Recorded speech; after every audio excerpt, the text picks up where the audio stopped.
Here we go with another episode of Science with Schnekser. I hope you're ready to head back outside.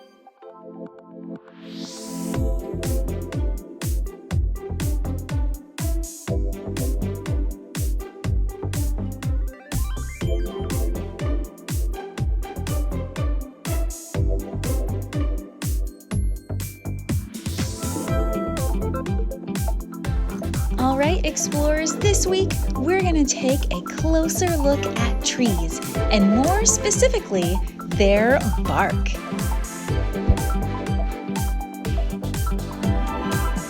When I'm making observations about tree bark, I love to look for patterns. I love to look for things that are growing on and within the bark. I like to think about these relationships. Do they look like they are symbiotic or mutualistic? Are the tree and the thing growing on or near it helping each other? Or does one seem to be harming the other? On what parts of the bark do other organisms live? And on what parts of the bark are there no other organisms, or it doesn't seem like there's as many other items in the same location? Is the bark smooth? Is it rough? Does it remind me of something else?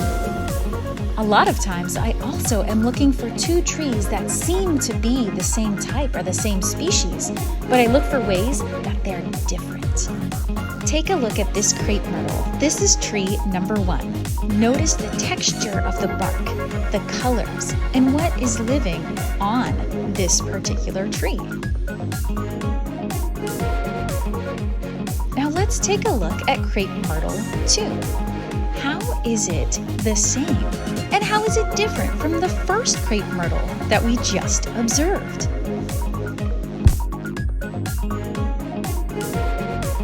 Now this tree is completely different. It's in the hackberry family. The bark has a different texture, a different color, and it has a lot of lichen growing on the side. Those are those gray and greenish organisms you see. These are a hybrid of fungi and algae. Here is my favorite type of lichen. It's called a bearded lichen. Can you guess why it's called a bearded lichen? That's right, it looks like a beard hanging from the side of this tree.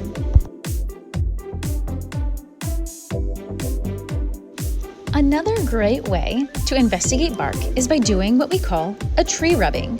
You place a paper flat on top of the bark of a tree. You use a colored pencil, a crayon, or even just a regular drawing pencil to rub on top of the paper that's laying on the tree. You might even notice some patterns you didn't see before. Something fascinating about a lot of the trees near my house are the different types of vines that are growing up the side of the tree.